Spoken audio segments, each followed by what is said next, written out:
रात्रीच्या वेळी चोरलेली गाडी चोरट्याने गावाजवळील नदीत टाकून तो पसार झाल्याची घटना घडली।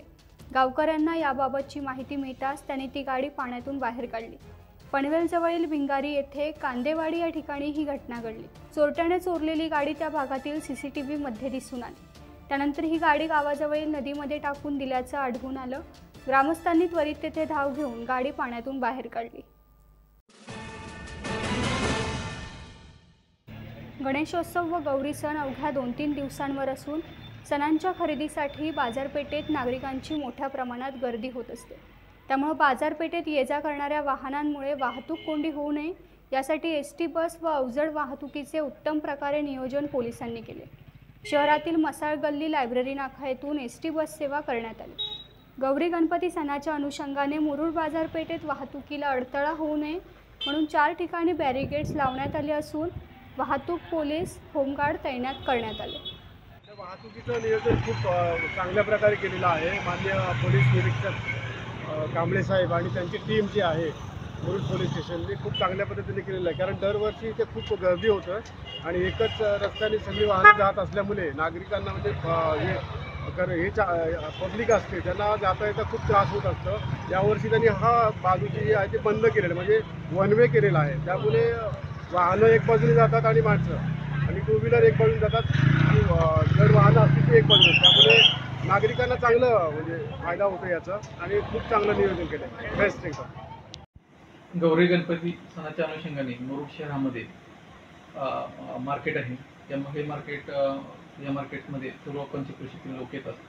त्यामुळं वाहतुकीला अडथळा होऊ नये यासाठी 4 ठिकाणी आम्ही बॅरिकेडिंग केलेली आहे। त्या बॅरिकेडिंगमधून कोणतेही मोठं वाहन मुरुड शहरामध्ये बाजारपेठेमध्ये येणार नाही आणि सर्व व्यापारी वर्गांना काल मीटिंग होऊन आम्ही सूचना दिलेली आहे। जे काही मालाच्या गाड्या येणार आहेत ती फक्त एक गाडी मार्केटमध्ये येईल, ती गाडी खाल्ल्यानंतर दुसरी मार्केटमध्ये दुसरी गाडी येईल।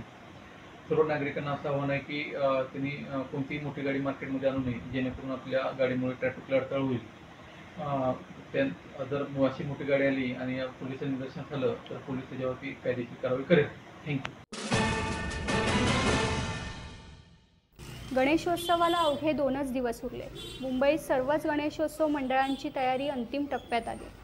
मुंबईतील सर्वात मोठ्या लालबाग राजा गणेशोत्सव मंडळाचीही गणेशोत्सवाची तयारी अंतिम टप्प्यात आलेली दिसून येते। लालबाग राजा गणेशोत्सव मंडळाचा भव्य मंडप आकर्षक रोषणाईने सजला असून लोक कुतूहलाने या मंडपातील रोषणाई पाहण्यासाठी रात्र गर्दी करत असल्याचं दिसून येते। गणेशोत्सवाच्या अनुषंगाने पोलीस आयुक्त, पनवेल सार्वजनिक बांधकाम विभाग, अग्निशमन विभाग तसेच महावितरणाच्या संबंधित अधिकाऱ्यांसमवेत पनवेल शहर पोलीस ठाणे हद्दीतील विसर्जनाचे मार्ग, विसर्जन घाट परिसराचा संयुक्त पाहणी दौरा करण्यात आला। दौऱ्यादरम्यान वडाळे तलाव विसर्जन घाट, उरण नाका कोळीवाडा विसर्जन घाट, करंजाडे विसर्जन घाट तसेच गाडी नदी तक्का विसर्जन घाट परिसराची पाहणी करून संबंधित अधिकाऱ्यांकडून नमूद ठिकाणी करण्यात येत असलेल्या कार्यवाहीचा आढावा घेतला गेला।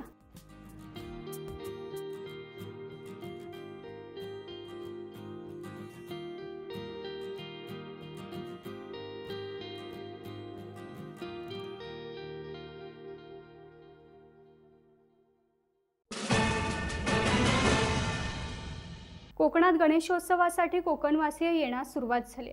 कोकण रेल्वेच्या माध्यमातून कोकणवासीय कोकणात दाखल होत आहेत। 3 दिवस अगोदरच कोकणवासी गणेशोत्सवासाठी कोकणात दाखल झाल्यानं उत्साहाचं वातावरण निर्माण झालंय। गणपती स्पेशल ट्रेनने कोकणवासी कोकणात दाखल झाले। गणपतीसाठी कोकण रेल्वे मार्गावर 325हून अधिक फेऱ्या, मध्य रेल्वे आणि पश्चिम रेल्वेकडून गणपतीसाठी विशेष ट्रेन नियोजन करण्यात आले। कोकणात येणाऱ्या सर्वच ट्रेन हाऊसफुल असून 6 ते 7 लाख भाविक गणेशोत्सव ट्रेनने येणाऱ्या गणेशोत्सवासाठी कोकणात येणार आहेत। गाड्या भरपूर लेट आहेत, 2-2, 2.5-3 तास लेट आहेत। प्रत्येक स्टेशनला असते त्याच्यामुळे प्रवास आतापर्यंत पूर्ण हे झालाय। रात्री आम्ही 11 वाजता ट्रेन सुटली, टाइमआउट ट्रेन सुटली, पण ती प्रत्येक स्टेशनला थांबत आले। आम्ही उतरणार आहेत वैभववाडीला, पण ते भरपूर आम्हाला अजून इथून तरी 2 तास अजून आम्हाला लागू शकतात। आमचा 7 दिवसाचा गौरी गणपती असतो, 7 दिवसाचा मुक्काम असतो। पण येताना परतीचा प्रवास असल्यामुळे ते तारांबळ भरपूर, ते ट्रेनला गर्दी असल्यामुळे ते चढायला नाही मिळत। रिझर्वेशन तर 2 मिनिटात रिझर्वेशन फुल होतं। आणि त्या वेतन पावतीचा प्रभाव भरपूर एकदम हे होतो. टाइम्स डिजिटलला लाईक करा, सबस्क्राईब करा, शेअर करा आणि बेल आयकॉन दाबायला विसरू नका. पाहत रहा टाइम्स डिजिटल.